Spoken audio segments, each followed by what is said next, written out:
What's up, Mets fans? Back at you, Orange and Blue Thing, Season 7, Episode 5.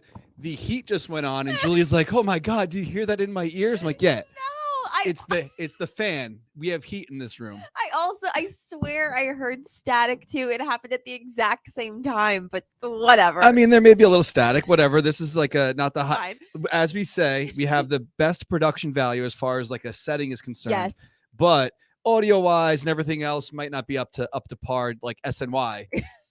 Which we are going to have segue. John DeMarsico on in just a little bit, who you have grown to maybe love. Maybe you haven't, but I think you should have if you haven't been watching SNY. I don't know where you've been. If you're a Mets fan, you probably watch the games, obviously, right? So John is the man behind the scenes, pulling the plugs and, calling the punches. Yes, that viral clip of Edwin Diaz walking in last year to Narco and the cinematography around it. That's the man behind it. That's the man. That's so we're going to have him on in a little bit. Way more than just that, though. Like the buck hit by pitch. Yeah. With the Kill Bill music. Yep. And if you remember, I don't even know how they got away with this, but we'll talk to him about it. When Jacob deGrom came back last year. Yes. And they played the entirety of Simple Man. Yeah, which I don't think is technically legal. But whatever. We'll talk to him about that a little bit later. So yeah, a lot's been going on, obviously, since the last time we had our show. Unfortunately, my worst fear came true. Not that I'm happy about it by any means, right. But from the season premiere, whatever, 5 episodes ago, we were talking about the World Baseball Classic, and I was very nervous about Diaz, more so for his arm, not for a freak leg injury. But it is what it is at this point. You could just deep sigh over it now. It's been a week now, so it's like it's old news almost. It really is. I feel so bad for him. I feel bad for us too, but that just like. And apparently he's in great spirits and is being like so optimistic, which is wonderful. But like that, this is obviously a completely different like spectrum. But like I am on an adult kickball league, and there's a girl on my team who is like in the best shape of anyone. She runs like 5 miles a day. She was jogging off the field after an inning, just like low running, and she's a runner. And she stepped the wrong way and tore her ACL. That's crazy. And was like, and it just makes me think of that. And I just remember she was like going through it mentally, because it's just like, how did this happen? Yeah. How did we get here? I mean, it's baseball. It's a sport. Anytime you're putting yourself out there in any kind of athletic activity, freak shit can happen. And unfortunately it did. But, my whole argument was, and I've been having these side texts with friends and stuff throughout the week, is people that either love the WBC or hate the WBC. Obviously, I'm on the side of hating it now, mainly because of our guy, not because I hate fun. I think that everything's been absolutely electric. You've been seeing the clips come out of the atmosphere and the players loving it. Little side stories that have been coming out that, we highlighted a couple last week as well. Right. Things that have been happening and getting attention because of this tournament, which is great. But what's not great is the timing of it. Yeah. So how do they fix that? I don't know. Do they have it after the season? Maybe that's not even the best way to do it either, because guys that are on a walk year, it's like, all right, I just finished a great performance for the season. Right. I'm now hope to get paid off of that performance. Like, let's say this past off season with like DeGrom, for instance. Of course. And he's not going to go pitch the World Baseball Classic in November. I agree. And it's one of those things where it's like, you don't want to do something that's putting the player in the worse off position. That's not what I'm trying to say here. But, the arguments that I am completely on board with and agree with is that this tournament means so much to the players, Team USA too. Everybody who's on Team USA has talked about the same thing about how, representing your country means a lot, but specifically for those players. Don't embarrass the country. Yeah. David Wright. Specifically for those players who had to leave their countries behind to come here to be successful in the sport. It means something a little extra. So, you don't want to put them in a worse off position, but at the same time, since it's something that, a lot of players have come out and said, like Richie had said, and they've outwardly said they'd rather this than win the World Series. But remember when I actually hit up Tacoma about that? He's been taking, I think he took like a break for a couple of days off of Twitter, but I sent him a DM and I'm like, hey, remember when we brought this up and you said, no, I don't think so. No. And the players have come out and said it. This means more to me than the World Series, which is crazy. That's why I feel like, if that's how you, and I don't want this to come out the wrong way, but like, if that's how they feel, I think there are certain players who wouldn't mind putting themselves in that position because it is so important to them. And, I don't know what the right answer is, but it's something that I saw that was really like, this wasn't even something I thought of as like, an argument or a possibility here, but Francisco Lindor's wife, Katya, had posted something on Instagram on an Instagram story, and apparently when Team Puerto Rico was still in the tournament, it was like they had gone like 4 days. I think it was. I don't want to get it wrong, but I'm pretty sure it was like 4 days without an assassination. Like that's like people don't realize. What do you mean? Like in Puerto Rico? In Puerto Rico, because people are so locked into this. Yes, that's like people don't realize where we live and our experience and our consumption of baseball is so wildly different, of course, than the rest of the world. No, we were saying that from the very jump. I was like, listen, maybe just because of where we live and the team that I like is the Mets, and I don't really care about USA baseball. And that's it's not the same to us, you know. And if we want to like get technical, like I know that the championship of Major League Baseball is called the World Series. But this really is the World Series. I was thinking about that today. You know what I mean? Yeah. Like this is the Americanized version of the World Series. We like to think we get the best in the world to come here and play or whatever, but this is really a representation of the world. And so, I think the players are completely justified in feeling the way they do about it. And I don't know what the right answer is. I do agree. We've said that the whole time. But my argument from the beginning was, listen, you get paid to play for your Major League Baseball team. So what other occupation on the planet could you be like, all right, 2 weeks before something that's very important to my real job, I'm going to just take off and do something that might be hazardous to my health and the further progression of the team I actually play for. I'm trying to think about no an job answer to that. I was talking to like Andrew Indart, who actually was mad about 2 things this week. We'll get to the parking situation in a little bit, but we were talking about the WBC, and he's like, I'm all in on it now. I like it. I'm like, yeah, I think it's great too. Like we're bringing the Thunder Sticks back because of the World Baseball Classic. Like I love excitement. I love atmosphere. I love all that stuff. I'm not taking that away from it at all. What I care about is now we have a guy that just got paid over $100 million who now can't play for this season because of his arm falling off, because of a freak injury that only happened because he was there. What I will say is, if there is any person who is entitled to have that opinion and whose opinion on this I'm inclined to agree with, it's the man who's giving him his money. Yeah. And if you've seen what Steve Cohen has said since the injury, it's been nothing but in complete 100%. Basically, he got him a personal trainer, a personal nutritionist, a chef, and he was at I don't think he was at that game, Tokyo. But he's all in on it. He's over there making sure that Ohtani knows he's his friend before he becomes a Met next year. And as much as I love Edwin Diaz and I wanted to see him for the 5 years we signed him, especially since he is literally in the peak of his career and this fucking sucks, there's no way around that. But if the guy who's shelling out the cash can be this supportive of just like, okay, we just have to focus now on getting you better, that was something that you felt was important for you and your country and you did it, and that's great and whatever. That's kind of the mentality I have. Is it clearly, I don't think Edwin Diaz regrets it. And honestly, this is the thing I watched that inning and I was dying on the couch. But if you rewatch the video of the celebration, Edwin Diaz is not jumping up and down. No. He is trying not to hurt himself. He is trying not to, like, you can look at him and he's not going crazy. I think he knew. He's like, okay, I need to protect myself. I need to protect my body. But also, it wasn't like they won the whole thing. They just moved on from that game. But it was everybody else. And I think that's also, again, I'm not blaming anyone, but I think that's why his teammates took it so hard, was because I think, and again, there really wasn't a good camera angle to show, but I think it was them jumping on him that caused him to step wrong, because he wasn't jumping up and down in rhythm with them. Well, I watched that live, and you saw it live. So can I say, I went to bed that night. I was exhausted. I'm scrolling Twitter, and I just see like him running into Narco. Oh my God, that's fucking awesome. Like, I'm actually excited for baseball season. It didn't really seem real. I'm gonna go to bed. I'm tired, whatever. And I woke up, and my dad texted me. He's like, "What the fuck happened to Diaz?" And I was like, I don't know what this means. Like, maybe he's just confused. Like, why was Diaz playing in a game? Because my dad is like with it, but like sometimes whatever. And then I go on Twitter. It's just, he's like, his knee exploded. I'm like, what do you mean his knee?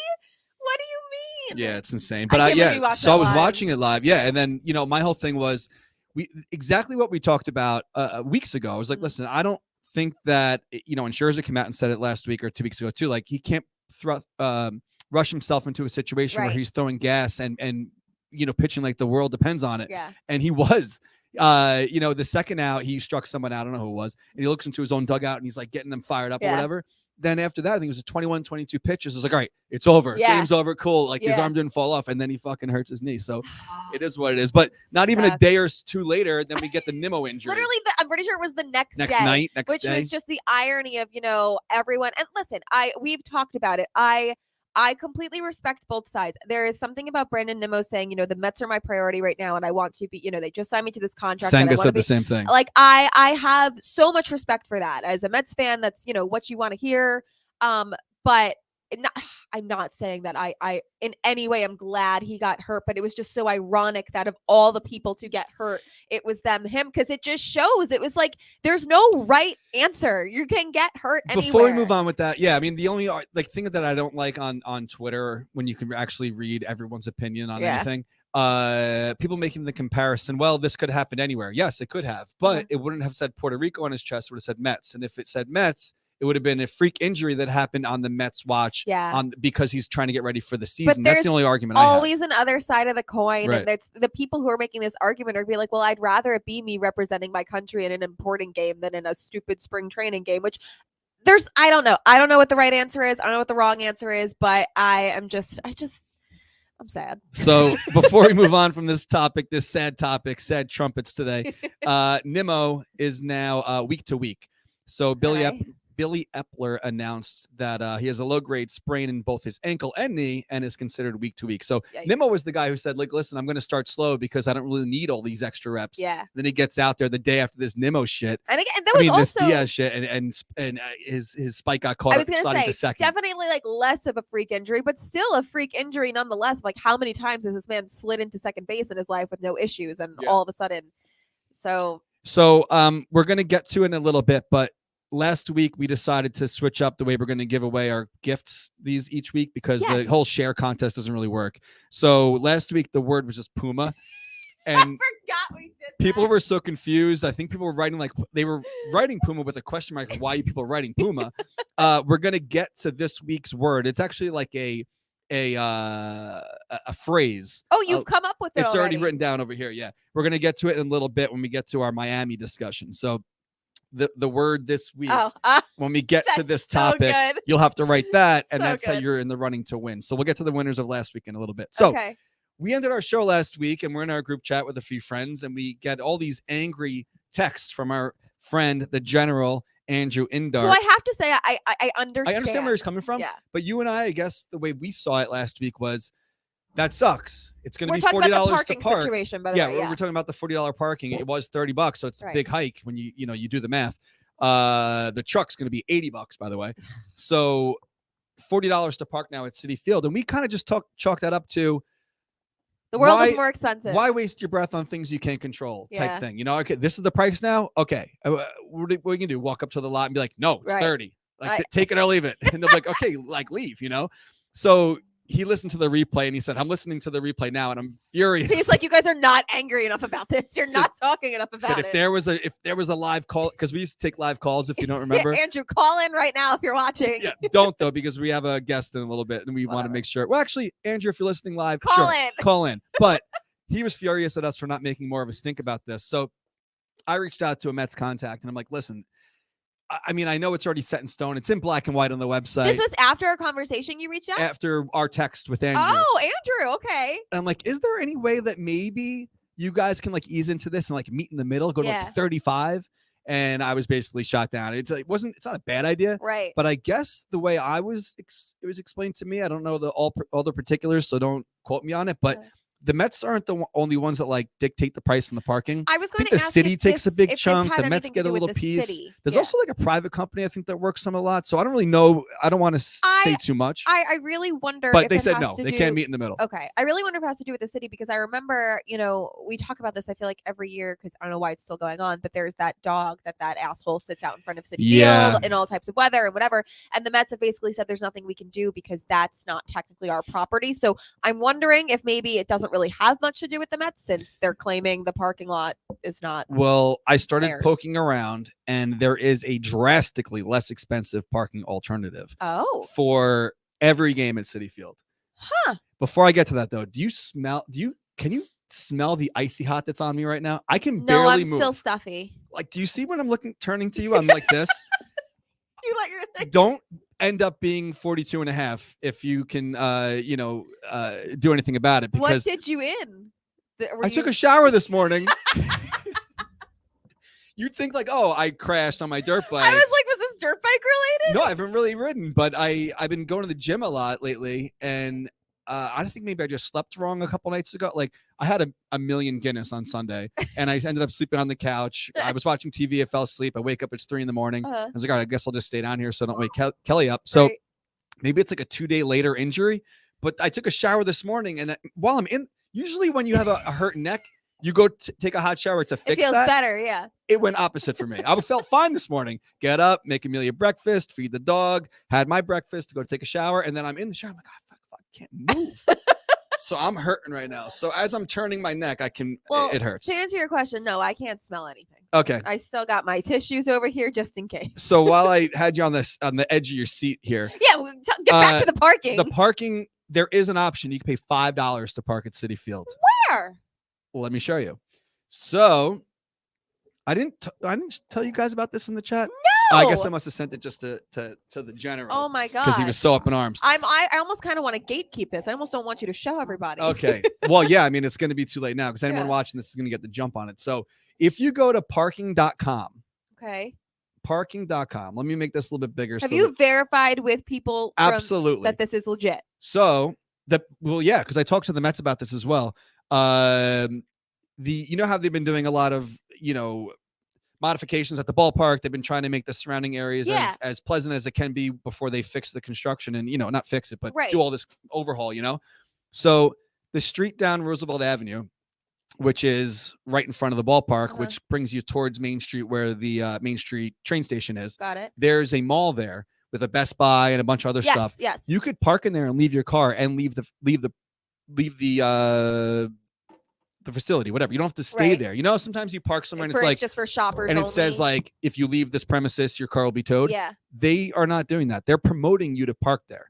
So what the Mets did, I guess, last year, they fixed all the lighting underneath the Roosevelt Avenue Bridge. So when you leave at night, it's safe. Wow. So it's also wider. They fixed the sidewalk recently. How long of a walk is that? 5 minutes. Wow, that's like quicker than it takes to get to the marina. When you're trying to get out at night, it's going to be so much easier. Yeah. So I don't recommend this if you're going to be sitting with us, because tailgating with us, because then you got to walk far. Right. But if you're not sitting with us, or maybe you do want to walk a little bit, here's your options. So look at this. Damn. So Citi Field parking for Mets and more. Find parking now. Avoid the search later. And getting out of this lot and back on the highway is going to be so much easier than getting out of Citi Field. So I think it's limited to like 500 parking spots. This isn't affiliated with the Mets. It's just something that this parking lot's like, hey, we have all these spots. Why don't we use them? So you could prepay for your parking right now, April 6th, for $5. Wait, so if you prepay, you're guaranteed a spot? So you click this where it says see options. Send me this link. I will. No, right now. Parking.com. Oh my gosh. Okay, wait. So look at this. Citi Field, Skyview parking, $5. And it's a 15. This says 15-minute walk. I mean, it's honestly, you could probably do it faster than that. And the parking starts at 9:10 a.m. The game's at 1? Yeah. And you have to be out by 8:10 for $5. I'm literally doing it right now. Okay. So there you go. Parking.com. There's your alternate. If you don't want to pay the $40 parking at Citi Field, you can park at the Skyview Mall. Is it called Skyview? Shops at Skyview, $5. Citi Field parking. So yeah, that's the story. So if you want to save a whole bunch of money on not your car insurance, but if you want to save money on parking, there's your option. It's still going to be $40 to park. I mean, I'm going to still have to pay it because I need to bring all of our crap for the tailgating. Yeah, no, and, I need to do this because I told you my brother's wedding is that weekend. So right after the game, I'm dropping my dad off at the airport. He's catching a flight to go down to North Carolina. So we need to get out of there in a timely manner because then I have to go back home and then whatever. So this is. And being able to prepay, I mean, it's incredible. Damn it. What's my dad's license plate? Do you really need that? Yeah, that's for your license plate number. Oh, whatever. I guess that's how they verify. I mean, I don't think the spots are going to go that quick. Right, I'm doing this as soon as we're done here. I'm going to text my dad. Yeah, absolutely. Dad, if you're watching, text me your license plate. So we did talk about this a second ago with Steve Cohen taking great care of Edwin Diaz, but I really liked this tweet. I want to highlight it for a second because I thought this was great. So our friend Chelsea, the Chelsea Stern, Princess Gefilte Fish on Twitter, she wrote A Tale of Two Boroughs, because if you haven't heard, the other day it came out that the Yankees players have to pay for their Wi-Fi on flights. Poverty franchise. So this is like an SNY graphic. And then the next the next photo she put up, the Mets provided Edwin Diaz with a trainer, nutritionist, personal chef, and a personal chef to aid his recovery. So she wrote A Tale of Two Boroughs, which I thought was a very clever tweet there. So without further ado, speaking of clever, what's up, John? How you doing? Hey, what's up, guys? Not much. Let me give you a quick little intro here. So if you've been watching SNY, I'm sure you have. That's why you're a Mets fan, and where else are you going to watch games? So SNY's John DeMarsico is joining us, and I don't really think you need much of an introduction. If you have been watching the SNY broadcast or follow John on Twitter, which you absolutely should be, you probably already know this man. So John, why don't you just tell the people that maybe who don't know who you are, what your role is with SNY and how that came to be. You're far too kind. Thanks for having me. Absolutely. I'm the game director for all the games you see on SNY. I love this little thing around my head. There's old school baseball card. This is great. Great production value. Oh, thank you. That means so much to him. You have no idea. Awesome. I see those awards behind you. I'm trying to maybe get one. Really cool. I'm the game director for all the games you see on SNY. I work in the TV truck for 145, the 162 you see on TV every night with everybody's favorite, Gary, Keith, and Ron, and Mr. Gelbs. And I'm getting ready for the long haul. We're all very eager. I'm done with spring training, fortunately, and heading back down to Miami for opening day in about a week and a half. So can't wait. How long have you been with SNY? Did you like move up the ladder? Or I'm sure you didn't just get this job last year, right? Yeah. I actually started on the lowest rung. I was a summer intern in the summer of 2009. Wow. And slowly but surely, kind of worked my way up, and I have fun doing my job, so it makes it easy to kind of stay motivated. If you love what you do, you kind of it doesn't feel like work, and it never has. So I just kind of stuck around, and the guys in the booth seem to like me, and the powers that be up in Midtown, or I guess it's downtown now. It was Midtown. Yep. My bosses, they tolerate me, and kind of I've gotten to the point now where I can take a few more chances here or there and get a few eye rolls, but the people watching seem to generally enjoy it for the most part. So it's been fun. Well, absolutely. Awesome. I mean, like the attention spans these days are just shorter than ever. And I feel like the broadcast, for instance, the games could drag out, as we know. So I think that when you can find a way to, grab attention from someone that might be drifting away a little bit on the couch, I think that you've been doing an excellent job with that. More of like a cinematic experience baseball game. It's awesome. Well, that's the thing, the Major League Baseball is bringing in this dumb clock now, and they're taking away 30 minutes out of the game, and that's where SNY shines. I mean, those 30 minutes that they're losing, that's where our booth shines, where our production shines, and so we're, I'm a little uneasy about the change, but we're gonna have to find new ways to, throw in a few flares here or there. Yeah, I was gonna say, because I obviously I follow you on Twitter, so I know you're not a fan of the pitch clock, which I totally get for the reasons you just said. But since you do have this kind of style of trying to like build up the emotion of moments, is there a way you can use the pitch clock to your advantage for that? Do you have any tricks up your sleeve to make this fun? I have a few ideas, and they're kind of forcing our hand. We're gonna have to find new ways, but baseball's a game of subtleties and nuance, and they've sort of made it a fast pitch carnival game. And you're going to lose a lot of the context for what's going on the field. I think the worst part about the pitch clock is they've made every pitch equal. A pitch in the middle innings with nobody on base and a blowout has the same amount of clock as the bottom of the ninth, bases loaded, blah, blah, blah. It's made every pitch the same. And how many times over the course of a broadcast do you hear someone say, here's a big pitch coming? Right. Not only do we not have time, to really emphasize that big pitch, we have no way to establish the context for why it's a big pitch. The situation, the game, the runners on, who's pitching, who's in the bullpen, the signs, the history the batter has with the pitcher.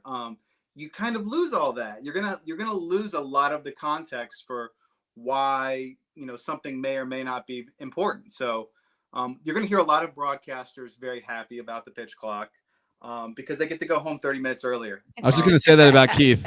Yeah, so for me, it's a total bastardization of the sport, and I really am wholeheartedly against it. Well, I think that something came out yesterday that there might be a couple tweaks to whatever these new rules are. I don't know if that's one of them. I guess we'll see. But we're just talking about the booth. Were you nervous at all that Keith wasn't going to be back with the guys this year, or did you kind of knew that it was going to happen? We all kind of knew it was going to happen. I mean, listen, Keith is not going to leave a chunk of change on the table. I mean, come on. But as spring training got closer and closer, I started sending a few text messages. Hey, what's the deal? And it was I got nervous for the first time in 14 seasons. I'll say that that it wasn't going to happen, but thankfully it did. And the best booth in baseball gets to come back for a record-breaking year. They get to pass the original trio in the booth this year. I think it's their 18th season. So crazy. Yeah. So we saw, obviously, watching last year how viral a lot of the clips became from SNY's broadcast, and I think the biggest one had to be the Diaz walkout, right? With the that was the big one. I mean, that one kind of transcended baseball, and it still kind of is. I mean, it's in college sports, it's in Narco I'm talking about. Right. Yeah. It's in movie trailers. It's I think it's still top of the charts in some of the electronic music world, but it's it kind of was a perfect storm, and we'd known the song was great like in prior years. We just have never had the moment, because you kind of have to have a perfect storm for that stuff to catch on, because the team's playing great. Diaz is having like an otherworldly year, and it's just kind of a perfect storm. And the first day that it went viral was also the day that we did Simple Man for DeGrom. And so it sort of snowballed and piggyback and hit at the exact right time and kind of blew up. We were just talking about that on the jump before you came on. Like, legally, I mean, clearly I'm not on your level at all. I mean, but I do a lot of the video stuff for the 7 Line, whatever. How does that work? Do you guys need to get clearance for this kind of stuff? Like, can you just play Simple Man on TV like that? No, we literally can't, like, oh, here's Leonard Skinner's Simple Man, let me put the track in and play that. It's all of our game mics. We have dozens of microphones all over the ballpark. And so we didn't play it. It just happened to be on at Citi Field. I'm not saying that. We opened up our game mics. We picked up the natural sounds of the game. You have the peanut vendors. Right. You have the guys on deck with the donuts hitting, making, sounds. And just happened to have Simple Man as well, and Narco, and all of the other sounds of the game. They are the sounds of the game. Yeah, I love the sound. Like, but that made it so much better. Is hearing the other like ballpark nonsense going on is what really made it like authentic. Well, I love on SNY too, like the the spring training games that maybe it's getting towards the end of the game and maybe it's a blowout and there's not that many people there, and there's like the one guy that might be near the mic. Which might really like anger you guys, but I love it. Yeah. No, I get a kick out of it too. Like, I always tell my camera guys, find find where that guy is, because I want to see him. Yeah, so. face to the voice. Well, do you remember last year? Gelbs was somewhere and he ended up sitting next to some guy. Yeah, what was his name? I feel like you Bob. Was it Bob? It was Bob. It was Bob. Pittsburgh, it was an empty ballpark. He was a character. Well, yeah, I mean, it's great when there's certain things happen during the game. Again, it's not scripted, but maybe things like that might not even be possible. Like Steve with the cup snake guy out in Chicago with the pitch clock. You're right. Like, there's a lot of things that maybe we're unfortunately going to miss now. Yeah. Other broadcasts may not miss that 30 minutes, but me personally, I'm gonna miss it, and we're gonna have to really think outside the box this year. And I don't know, spring training was not a good barometer for us to kind of really see how it's gonna go, because the games are meaningless, and you're kind of going through the motions. And honestly, it's a lot of minor leaguers who have played with this pitch clock, and so things ran pretty smoothly. Yeah. I mean, once you get I think April is going to be really tough for Major League Baseball, and that's why it was actually interesting to see that they're considering making a few changes in that Athletic article. That was actually fascinating for that to go public. But I feel like that's almost kind of like it's too late. Like, you can't play like the entire month of spring training and then a week before, like, oh, sorry, we're going to go back. Like, the guys are kind of getting used to it now. Doesn't that kind of not make sense? It doesn't help that the World Baseball Classic has been as incredible as it's been. Hey, and there's no pitch clock. Yep. Right. Yep. Well, I was wondering, because there are a lot of mixed feelings about the World Baseball Classic, but from a strictly directorial standpoint, I wonder, like, I like you're watching these games, the crowd is crazy, the players are going crazy. Does your mind work differently and you're automatically thinking like, oh, I would show this or I would do that? Like, is that a situation you would like to find yourself in, is directing something like that otherworldly, like the World Baseball Classic? Absolutely. You live for those moments as a baseball director. When you guys are there, the ballpark is totally different. It's a different show. It goes from a baseball game to an event. And I've said that before. It becomes an event. When the crowd is, when it's a packed house and you guys are there, exactly. When you guys are in the house, it's an event. Like that shot sucks if you guys aren't in right field there. That shot is, it's just an okay shot, but it becomes something so much more when the enthusiasm is there, whether it's the players on the field or the crowd there too. So yes, I would love the opportunity to do something like that because it's big time. And prior to this year, I really didn't care much about the WBC, and I feel like a lot of people didn't. But the games have been so good, it's hard not to pay attention to it now. I have mixed feelings about whether the players should, be able to play or, whatever. With Diaz, that sucks for the fans. It sucks for the Mets. It sucks for me. Like, it sucks for the broadcast. It's going to be, you lose. It's like any other TV show or movie. You lose a character in the show, right? And that's a big part of it. And I said this the other day. You can argue that Edwin Diaz, with the season that he had last year, statistically, as well as his presence on the mound and with the entrance and the bravado and the trumpets, he was possibly the most electric athlete in sports last year. Yeah. I mean, it kind of took the world by storm.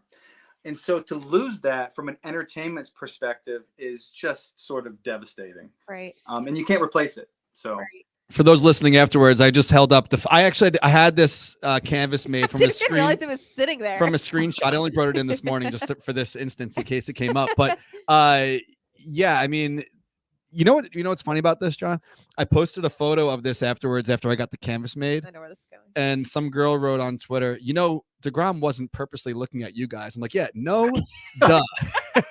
That's just the internet in a nutshell. Yeah. Yeah. Can enjoy it. It is. But I mean, I don't know. I can't remember who was pitching, but there's one camera shot. I mean, you guys have stepped it up so bigly, if that's a word, over the past year. There's one shot where like the focal point changes from the crowd to the pitcher. That's sick. I can't remember who was pitching, but I loved that as well. So well, with DeGrom now gone and Diaz out for this year, because I feel like those were two players that, like you said, became like characters in the broadcast. Do you have any players that you're thinking of focusing more on? Obviously, you say you can't replace that, but to kind of fill that role.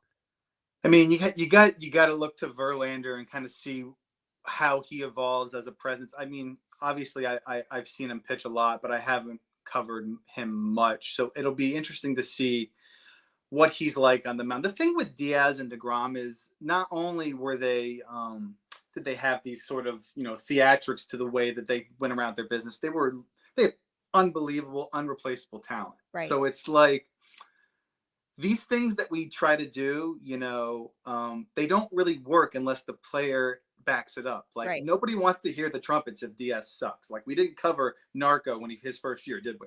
Yeah. So it's like you kind of have to see where the season goes. Like get through April and kind of reevaluate where you are. Okay, here's the stars of the show, and here's the supporting cast, and how can we take advantage of their certain skill sets or bells and whistles that they bring to the show and kind of introduce it into our broadcast. So it's hard to pinpoint exactly without getting into the season, seeing how the clock goes and seeing who these Mets are going to be. Yeah. I think we talked about it, you and I, maybe it was through like regular tweets or DMs, the moment with Brett Beatty and his family with that, his home run, how awesome. Dramatic that was. I was confused by this. Maybe I read it or you replied. Do you have your own cameraman on the road, or how does that work? Like, you still produce everything from the truck, but are those local guys, or do you actually fly out SNY camera guys? No. So in each city, we hire all TV crew from the local market. Occasionally, we'll travel some New York guys, but for the most part, it's all local crew. And it's also a scaled down broadcast. At home, we have 20 cameras. On the road, we only have a handful. And so we have to kind of pick our spots, and you have to make more with less, because not only do you have less equipment, you have guys that aren't used to working with you every day and don't, at home, I don't even have to say it. The camera guys know where I'm going. They're listening to program audio, and they know where Gary's going. And so the shot's there before I even say anything. Those guys are so great. On the road, I have to talk them into every shot almost, because, even though they're listening to the game, our show's a little different than most broadcasts. We like to kind of go off the rails a little more than most shows. And so you really have to kind of, truly direct when you get on the road. It's where you actually make your money, because it's a whole nother show. It's harder. It's way harder doing a road show than at home. But the play that you're talking about specifically, at home, we have a camera, a roaming handheld that, obviously you saw last year, goes to the bullpen, brings in Diaz. I can take that live at home. On the road, I don't have that. I have a handheld, but it's not a direct feed to the truck. So he's recording. And so I was able to send that camera to where Brett Beatty's family was sitting, just in case something happened. Fortunately for us, first at bat, boom, hit a home run. Awesome. We got the shot. We didn't get to use it live, but we rolled it back in later, and I posted it on Twitter. And yeah, I'm glad he got to have that for his own sake. It's not only for us, it's for them too.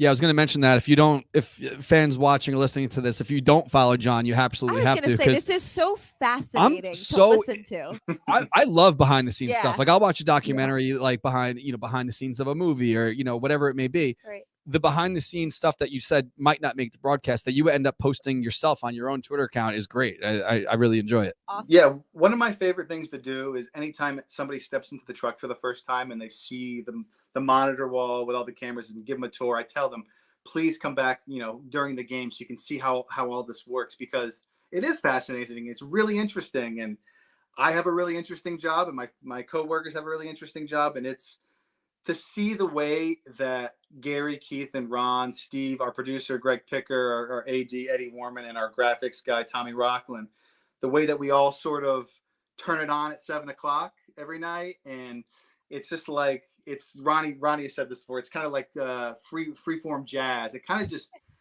even no matter how far off the rails we go, we always kind of are there to catch each other. And we do the baseball better than anybody, but we also do everything else, I feel, superior as well. It's really it's special, because the guys in the booth have been around for so long. Our producer has been there since day one. I've been there since 2009. And so we all kind of know our roles. There's not a lot of pre-production. We don't have a ton of meetings. We want things to be spontaneous. Like this, you brought up Steve Gelbs earlier. Gelbs has an idea of what he's going to do over the course of the game, but a lot of the times the best stuff is unscripted, like in Wrigley Field with the cup snake thing. We saw the cup snake forming. We sent Steve out there. We didn't know what was going to happen. Yeah. We caught gold. And that kid ended up being perfect too. He was perfect.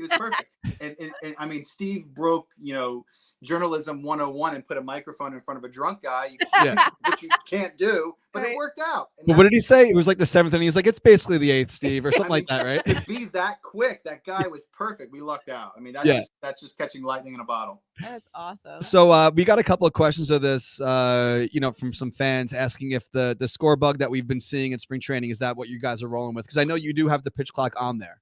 Yeah, we're going with, it's the same pitch clock. It's the same score bug as we've had the last 2 seasons. I think this will be the 3rd season, but we've incorporated the pitch clock. Major League Baseball is feeding us the data for the pitch clock at 10 seconds. So you'll see it when it hits 10. They were originally doing 8, which didn't make any sense because the batter has to be alert at 8 seconds. So it didn't really make sense to get it that late. So you'll be seeing the pitch clock at 10 at least to start the year. What's going to happen, by midseason? I don't know. I don't know how big the clock is going to play into things. If the clock is still a factor, then obviously you're going to see it. If the clock, at some point, it just becomes part of the fabric of the game, then I don't know how long it's going to live there. But we'll have to kind of see. Well, like I said, spring training was not a good barometer. We're going to have to see how these games really work out once April comes around. Well, speaking of pushing the limits a little bit and trying to experiment, I actually didn't catch this live. Okay. I saw it afterwards on Twitter, and I thought it was fake. I was like, oh, that's pretty cool. Someone used Final Cut and edited Buck really angry at another Met being hit by a pitch. I saw this at the Cheesecake Factory, and I was like, that's amazing. And it was real. So if you guys don't remember last year, obviously the Mets were notorious for getting hit by pitches. But so John and the team whipped this up after the 100th pitch, hit by pitch. Hold on one second. As McNeil becomes the third Met to be hit, and that is an even 100 Mets who have been hit by pitches this season. Now just 5 shy of the Major League record.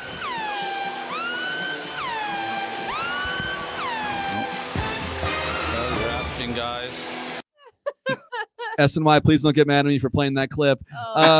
Yeah, so that's you have permission. You have permission. Oh, thank you. So that's actually from Kill Bill. I mean, one of my favorite movies. I was on a plane last year with Uma Thurman. Really? Awesome. Yeah. I didn't know that. Last year I went to Colorado. Long story short, it's not about me, it's about John. But this woman walks by, she's wearing the mask, and she goes to the bathroom. She goes back and sits down, and I was like, wow, that lady looks like extremely tall. I said to Kelly, I was like, she kind of looks like Uma Thurman with the mask. And Kelly's like, no way, it's not Uma Thurman. Hours go by. I end up going to the bathroom. You know, I have to stand in the aisle. And she happened to go again. And she gets out of the bathroom, and she gives me she looks at me and does like a thing with her arm, like, and she said, like, you're next, sir, or something like that. I was like, I know that voice. So we get to the airport, and we get our bags and stuff. She takes her mask off, and it's Uma Thurman. I'm like, man, I wanted to say hi. Kelly told me not to. It's my favorite movie of all time. And I actually saw her on the train probably in like 2010. She was I think she was like chaperoning a field trip. She was with a bunch of kids, but yeah, I saw her on the train too. I've never heard of so many Uma Thurman sightings in but my then life. Like a week or like a month later, something was like the Oscar or whatever. Oscars are movies, right? Yeah. So and she did something with the cast from Jesus Christ, Pulp Fiction. Okay. So they were all out there, and I was like, oh, my girl Uma. I said to Cal. Anyway. So are you like a big Tarantino guy, or like what was the thought process behind this? Was it like a no-brainer? You had to do this? Also, how much preparation went into? When did you get the idea? Like, how did this come to be? Well, it sort of became a thing. Like early on, the Mets started getting hit a lot early on, and it got to the point where I have to show Buck after every hit by pitch, and it sort of became a thing. And even if it's a grazing blow, I got to show Buck. And then the hit by pitches kept happening and happening and happening. And I go, how do I jazz this up a little bit? And I was like, the first thing that came to mind was Kill Bill. It's revenge is a dish best served cold. So the Ironside siren that you hear is so iconic for me, and in the Tarantino verse. And it's like, how do I incorporate that into a broadcast? Because I can't use the real music. The music is not the real music. I took like 9 different audio clips and edited those together to make it sound as close as possible without actually using the clip, because the actual song is from the TV show Ironside. So, and then I brought it in, and I talked to our technical director, the guy that sits beside me, that pushes all the buttons that I call out. And I was like, I need sort of a red glow, and then I want to do like a montage of hit by pitches over it. And he was like, all right, give me a day. And so like we worked for like a day, and I was like, okay, we can't burn it right away. We got to wait for the right time. And, Buck has to be perfect. And I think I did it 2 or 3 times over the course of the year. I didn't want to burn it out, but it's those are the kinds of things that I love to do. And it sort of brings my 2 loves for film and baseball together. And that was always my goal when I got this job, was to sort of incorporate that into, live action, to bring, 'cause to me, baseball is inherently cinematic. It's got, well, it was before the pitch clock.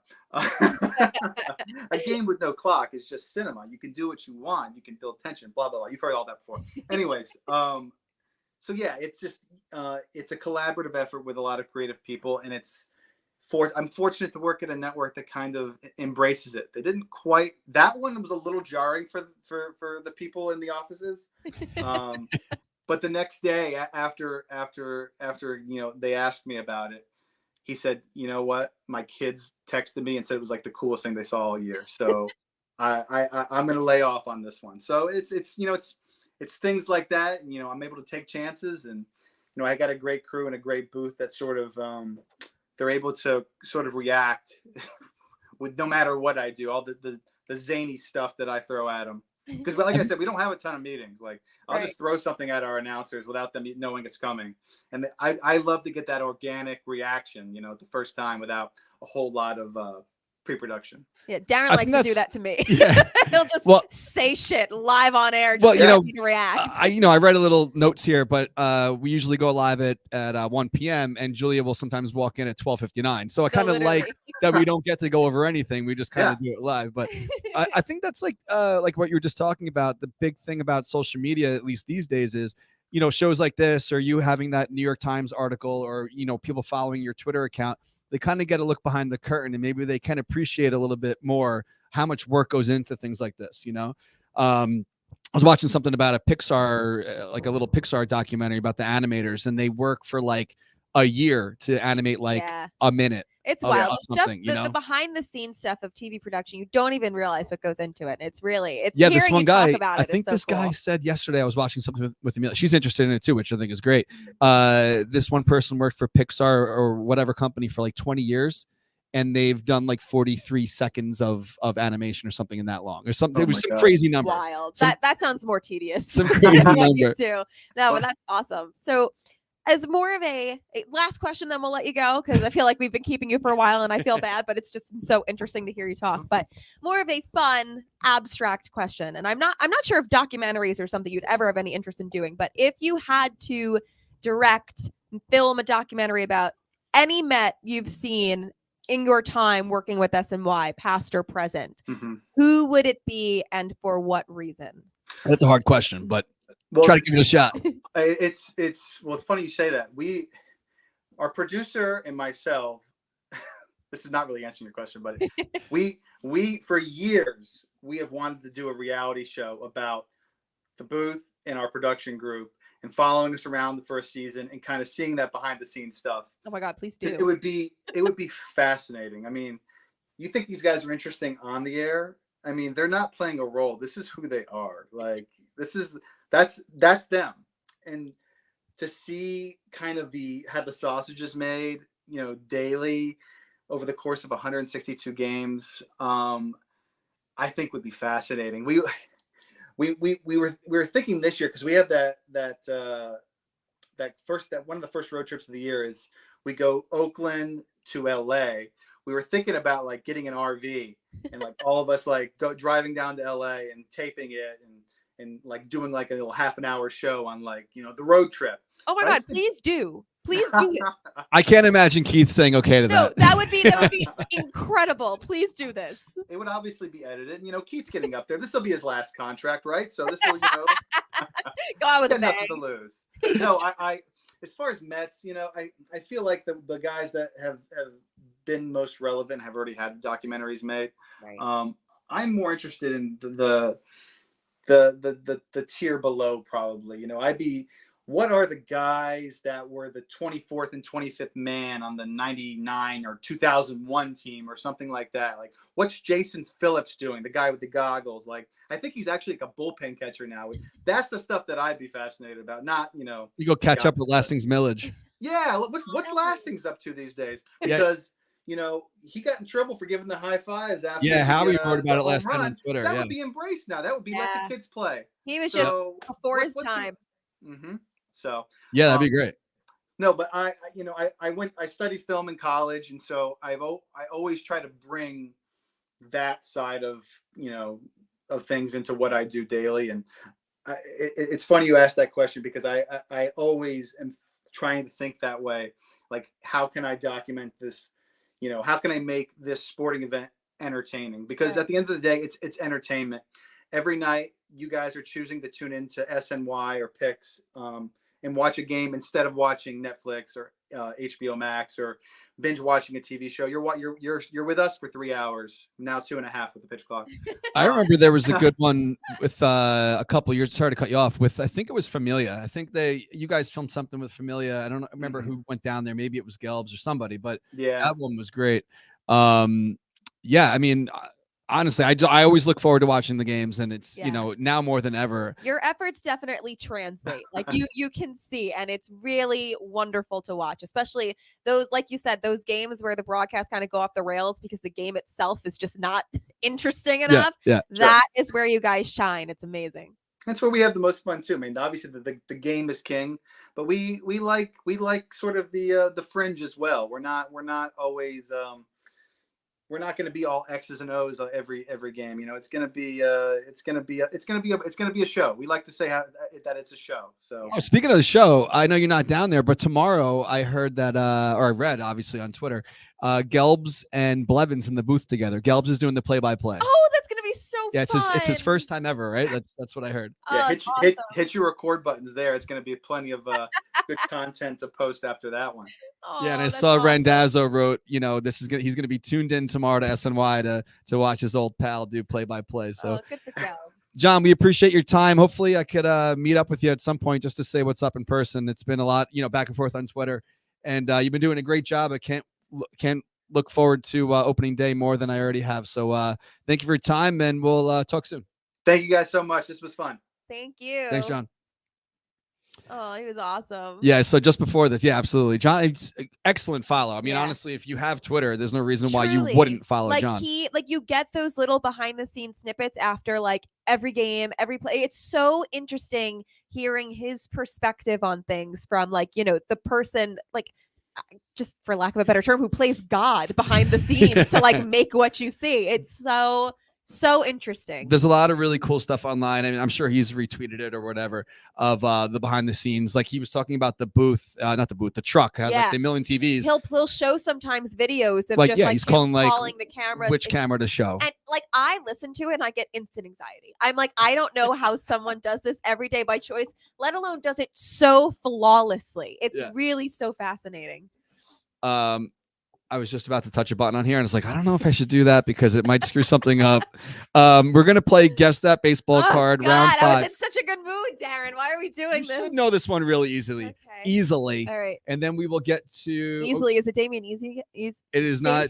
Damian Easley again? It is not Damian Easley. But, okay, so blank, primarily a shortstop prior to 2016, was moved all over the infield last season as skipper Terry Collins juggled to get his bat in the lineup. On July 6th, blank was the second Mets player. What year? Well, he said 2000. This card came out in 2017. Okay. So they're talking about 2016. Okay. On July 6th, blank was the second Mets player with a 6-hit game. Oh my God. I can give you more. Give me a number. 4. Oh, Wilmer Flores. Yeah. I thought it was Wilmer Flores. We're moving all over the infield. Wilmer Flores. I was expecting a more a harder one? No, I was thinking Wilmer Flores, and I thought it was going to be something about walk-offs because he had all of those walk-offs. And then when you didn't say that, I got nervous. But see, I saw a comment here in the chat here when we had John on. I wasn't sure if it was appropriate to ask him this question, but Dave Gibner's question was what's the over under on how much you guys show Kate Upton during broadcasts this year on minutes? Well, I mean, I think him mentioning Justin Verlander being one of the new it really is fascinating to have somebody who comes with a celebrity spouse. Oh yeah. And Kate Upton is fucking awesome. She was wearing a Mets hat the other day, and the internet blew up. Yeah. Oh my God, she's wearing a Mets hat. No, she's Kate probably Upton gonna be wearing rules. a Mets hat a lot. I don't know if you saw the videos last year of when Houston was playing Philly in the World Series, and she was literally flipping off Phillies fans. You rule. I can't wait, and I hope they do get some good Kate Upton shots. I did see that. So if you did not pick up your tickets yet, Julia probably can't go. I don't even know. This is for Philly. I can't go to this. Yeah, you're probably going to be in Iceland or something. No, I'm going to Belize. Oh my God. Oh yeah, you better Belize it. Yes. All right. So the tickets went up today to the Citizens Bank Park outing for this summer, June 24th, out there in Philadelphia. The game starts at 4:05, and we will obviously be pre-gaming ahead of time across the street at that spot called Xfinity Live. Last year was incredible. I love 4 o'clock games down there. I love 4 o'clock games anywhere, but 4 o'clock start, you can, start pre-gaming or whatever, tailgating like noonish, whatever, head on over to the game like 3. Now with the pitch clock, you're out of there by like 7 or maybe even 6:30. Yeah, not that that's a good thing. that. I'm just saying like that's the reality of what baseball is becoming. Yeah. So the tickets are $66 each. And as of writing this before we went live, we were more than halfway sold out. So we have 1,500 tickets, less than 750 left. $66 gets you in. It gets you the t-shirt, the ticket to the game, and the special event patch. If you were there last season, we're in the same exact sections. We're up in the upper deck, like just a little bit towards the third base line between home and third. Great view, great seats. Sections 424 to 428. If you're listening to this after as a replay, it may be sold out by now. So after you watch the show and you're interested in going, go pick up your tickets. You can get up to 10 in a transaction. So if you happen to be rolling with a big crew, sometimes people like to go to the outings as like a birthday party or whatever it may be. You can put together more than one transaction. Let's say you got 15 or so. Right. Email us the transaction numbers afterwards. We can put you together. That's only if you order 10 or more. You can't order like 3 singles and then try to get them together. Do that all in one transaction, please. Also on this listing, so we don't have to email you afterwards, is the link for the hotel and also the link for the round trip bus ride if you're not staying over. So everything is on this one page. Go to the7line.com, click on the top banner that says Philly, and it'll bring you to the page to purchase the tickets. I like when we're not in a rush anymore to keep it under an hour. I know. I just looked at the clock and got like a sense of panic. I was like, oh, we're fine. Well, not only that, I don't know where you got to be, but no, I'm good. I don't want to rush the guest either. Like if we're rolling with John, I don't want to be like, sorry, I got to go. No. John was great, and I'm glad we got to speak to him freely. So speaking of great, we have some big things planned for next Thursday. I can't believe it's next Thursday already. Damn. It's next Thursday already. Next Thursday, opening day in Miami. So Holy the opening day tailgate is next Thursday, a week from this Thursday. I'll check the weather report in a second. I just put it on Twitter about an hour ago. Darren is back for 2023. It's gonna be like 80. Baby. I can't even turn my neck. I went to go look at you and I got a sharp pain in my neck. So if you missed the beginning of the show, I threw my neck out while taking a shower. So we will be in East Lot 3. The gates open at 11 a.m., but you should definitely get there earlier than that. I can't really get a gauge in how many parking spots this is, but I don't know. Maybe it's a couple hundred. So be there kind of early so you can get a spot. We can hang out before we go in. We're going to have porta potties there, some live music. Omar is going to be playing some bongos or something. Love that. I don't know, maybe like a steel drum. I don't know. He's going to be playing something. It's going to be fun. I trust him with my life. Yeah, it's going to be a good time. So that's the shirt if you haven't seen it yet. But what we didn't get to discuss last week on the show because it didn't happen until after the show is our friend Sam is going to be walking alongside the Marlins and Mets coaches to bring out the lineup card to home plate. I'm so excited. So I'm almost positive she's going to be walking with the Marlins coach, but who cares? Like she's going to be walking out meeting. And she'll probably be talking shit to him the whole time. That's why I fucking love meeting her. meeting Buck at home plate. And, even just being on the field. Is Terry Collins with the Marlins now? Terry Collins is like an advisor with the Marlins, yeah. but so he also maybe works walk out with Terry Collins. But he also works for SNY, so it's like I feel like that's conflict of interest. He shouldn't. I mean, I don't want to take anyone's money out of their pocket, but like I don't know if Terry should really work for the enemy. Whatever. Anyway, so she'll be walking on the field. So make sure they'll probably even show that John. Like they usually capture that. Of course we they should will. have. We got to get him back. I mean, like, but they always show that. I know. They show the managers walk out, talk to the umps. They point at something like, "Oh, is that fair?" If out, like they always talk about something. She'll be standing there like probably cursing or saying something inappropriate. I love her so It's gonna be awesome, but she can't wear Met stuff. That's okay. So if you haven't seen, it'll come out of her mouth. I put up a screenshot of a text with her. I'm like, "Hey, would you want to do this? You can't wear Met stuff." She wrote, "Oh my God, yes, I'd love to." That's fine. I'll bring another shirt because I'm sure there'll be like an area where she could walk ahead of time to throw on the other shirt, throw on the event shirt again. She's so got this. What Sam likes to say a lot is it's a vibe. It's a vibe. It's a vibe. So today's phrase of the week, word of the week, whatever is, it's a vibe. If you want free stuff from the 7 Line, we're going to pick someone after this week that writes "it's a vibe" as a comment. Comment it right now on the video if you want free stuff. If you want free stuff and you're watching on Facebook or YouTube, just write "it's a vibe" in the caption, in the comments, and you're in the running to win, and we'll select you guys next week. Love it. We might have back-to-back SNY guests on the show. Oh. We talked about this prior. It's not confirmed yet, but maybe next Tuesday we'll have another SNY guest on the show. Oh. We hope that happens. If it does, you'll be the first to know, because I'll be very excited to share the news. So, oh my gosh, Julia knows who it is already. We'll see if it happens. So just write It's a Vibe if you want to win some free stuff. It's a vibe.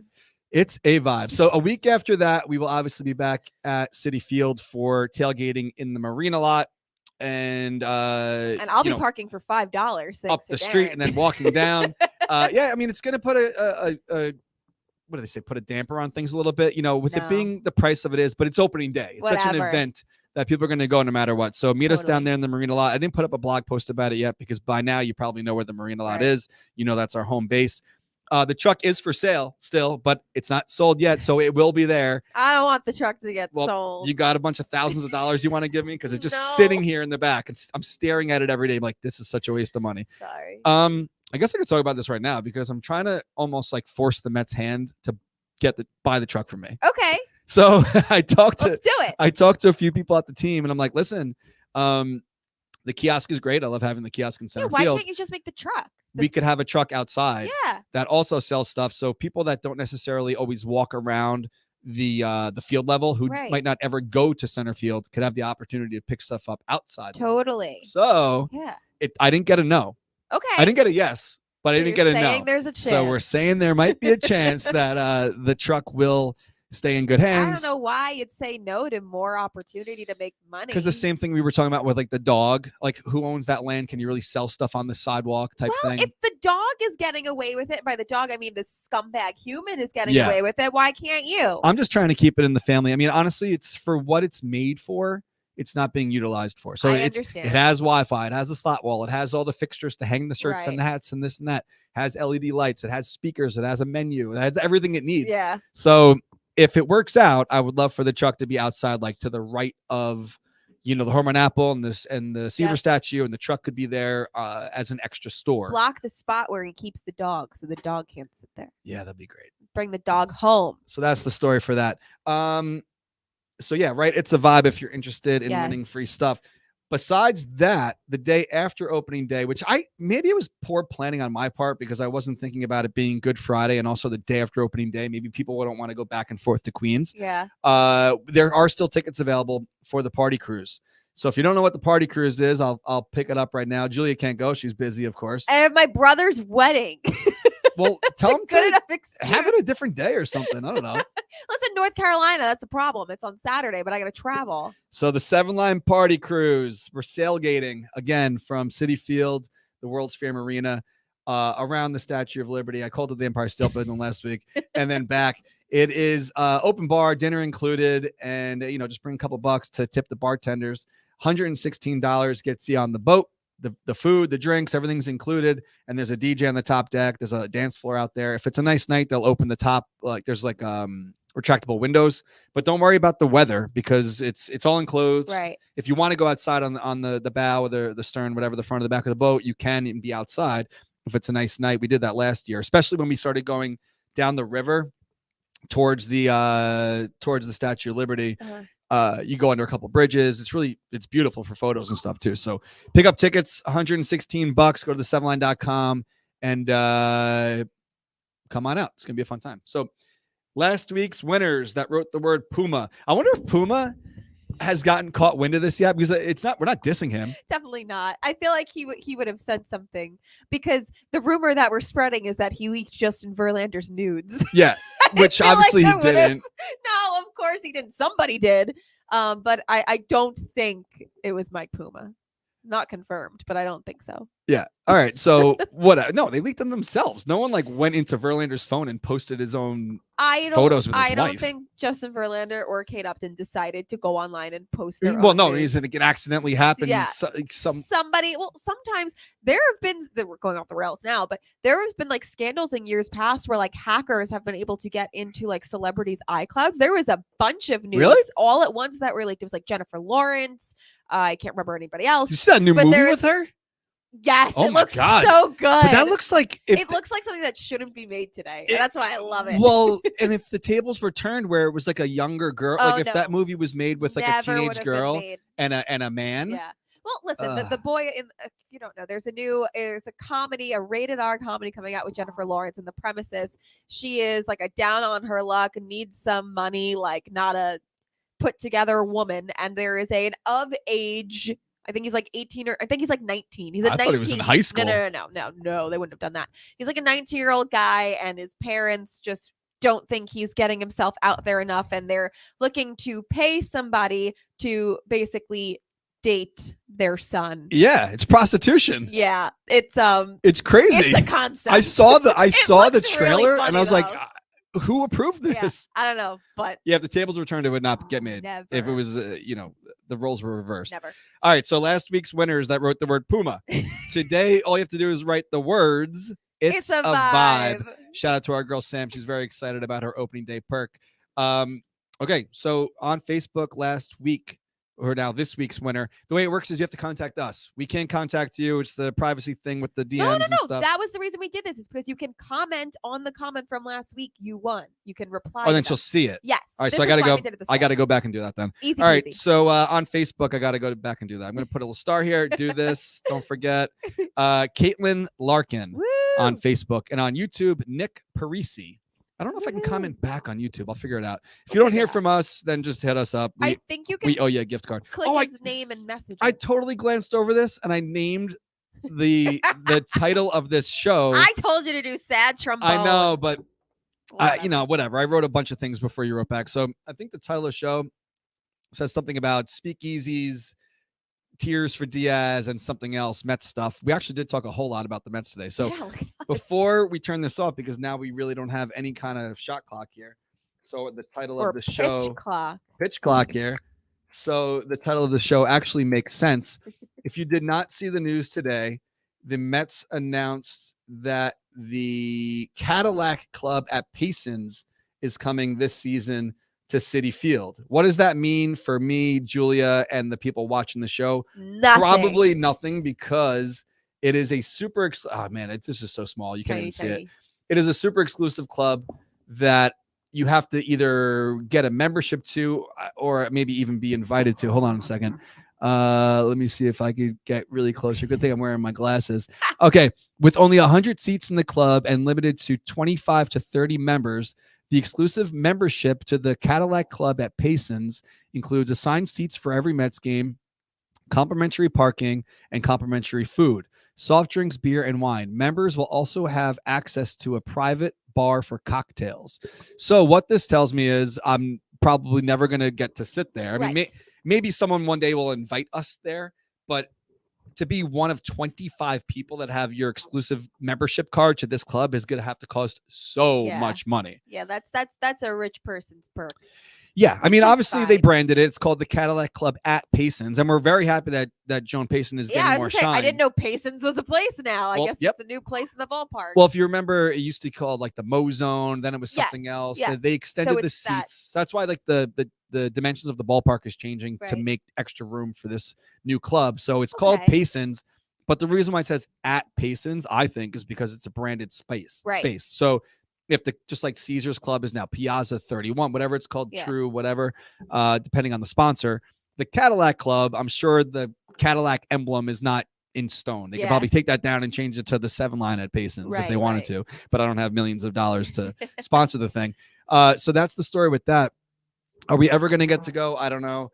The photos of it look incredible, but honestly, like it's probably one of those places where, not to diss anyone who has this money to spend, you're probably not getting like the biggest diehard fans in there. So I feel like once you're in, it's almost like, oh, look at this cool thing that we're doing. Yeah. Shoot photos for social media, maybe brush shoulders with Steve Cohen or something. You know what? That might be a good place to ball out and do something like a bachelorette kind of event where it's like you have something to celebrate. But you're willing to spend all the money. You can't go there. It's membership, members only. If you know someone. But what does that even mean, members only? Like season ticket holder? What does members mean? Did you not listen to me reading that? Yeah, but like, what does that mean? It means that you have to buy a membership card to get in. You have an assigned seat in there for every single game, but you probably have to pay like $100,000 for the year or something. But so it's like a country club. Yeah, but like how many I don't know if you said this because it said there was like 100 seats, but only 25 people per game or 25 groups per game. Is that what it said? Like, how many members can there be? I don't know that. I mean, honestly, you can go to Mets.com. What is it? Mets.com/Pacins. Well, who's like to that. say you and a bunch of friends can't go in on a membership? Because I don't have $100,000 to spend. Okay, on but this. that's why it's you and a bunch of friends. Even though I wanted to buy a 7 train last year. But he can't buy a ticket with a bunch of friends. I don't know. I just feel like it's. I'm gonna look into that. It's cool that they're honoring Joan Payson. It would have been a little bit cooler if it was a space where like more fans could go to it. Sure. Am I hating on it because I can't go? Yeah, probably. But like, I think it would be fun. Karen, you're gonna find your way into there. Well, I'm going on Thursday. Thursday. Know enough people that someone's gonna be like, "Hey, come with me for a game." Don't you make the T-shirts for the T-shirt launch? You'll find your way in there, I'm sure. Well, I'm going Thursday for the What's New event. So they have. So he's already gonna be there. Well, I don't think they're gonna bring us in there, but okay. The What's New event is this Thursday. I love it. It's my favorite event of the year. Back when I still ate stuff that everyone else eats, it's like honestly, it's the biggest buffet you've ever been to because everyone that's there to like show off their new burger or whatever, you can sample everything. Right. And now I eat plants, so it's not really the same. But Kelly and I are going to be out there checking out the new spaces or whatever they're going to try to show off that day. The new scoreboard. You see they play Tetris, not Tetris, Mario Kart. I was thinking they need to bring back, now they have this giant scoreboard. Remember when they did the sleepovers at Citi Field so you could sleep on the outfield grass? Yeah, which I feel like you probably never really slept. No, but that's like, imagine like a big movie night with that scoreboard. That would be friggin' awesome. What they really should do, and I'm thinking way ahead, should the Mets find their way in the postseason this year and advance past a wild card series, if there's like away playoff games, they should absolutely host watch parties in the stadium on that ginormous screen. Because what else would you use it for? Do you think anyone was ever conceived on the outfield grass? No, I don't. Well, if they're letting people sleep over there, could you put a tent up? Was there any privacy? I don't have the answers to your questions, but fact checkers, if you conceive the child on the Citi Field grass, please let us know in the comments. And then type "it's a vibe." Yeah, it's a vibe. If you're watching live, there is no one. It's not a video of anyone conceiving, but if you are watching live, it's SNY. I think, or the Mets put this up yesterday. I think the Mets did. Someone playing Mario Kart on the new scoreboard at Citi Field. And if you look here, you can't really zoom in, but you see there used to be seats here. Yeah. This is like a new area too. Huh. So I don't know what this is yet. Maybe I'll find out on Thursday when I'm there. But there's like, I don't know, maybe there would have been 20 rows here. Now there's like 4 rows. I don't know what that is. Maybe some new exclusive area as well. If you're not watching live, it's like directly above the home run apple to the left, above like left field. Right next to the scoreboard. I don't know what that's called. It used to be called some kind of porch. Couldn't tell you. I don't remember what it's called, but whatever. That's the story at Citi Field. I also glanced over this. Lindor is back in camp, and since Puerto Rico got eliminated, but he had some interesting comments yesterday that he didn't realize how much he loved Lindor and how much he loved Diaz until he got hurt. He was like crying, I guess, right? He like couldn't stop crying. Yeah, which I get it, you know. It's again like not placing blame on anyone, but I really don't think Edwin Diaz had much to do with his own injury. Like he wasn't jumping. So again, like this is not me blaming Lindor or anything like that, but I have to imagine the team kind of feels the tiniest bit of guilt that this happened. Not that they should, not whatever, that's not what I'm saying, but I am sure that was a very emotional moment for everyone because, you know, it wasn't just like Edwin was out there and hurt himself. That was kind of a group effort that took place. But and it's also, it makes sense that, you know, they spend so much time together, they become really close without realizing it, and then something like that happens and you realize how much, you know, you love him, you love his family, how this is going to directly affect everybody involved. And sucks. I just tried to look up, well, obviously we have to talk about our friends at TickPick. Of course. I was going to go to the Knicks game last night. Thankfully I didn't because I don't know if you care about the Knicks at all, but didn't see. Julius Randle almost scored 60 points last night and they still lost. So it was definitely a bummer last night out there at MSG.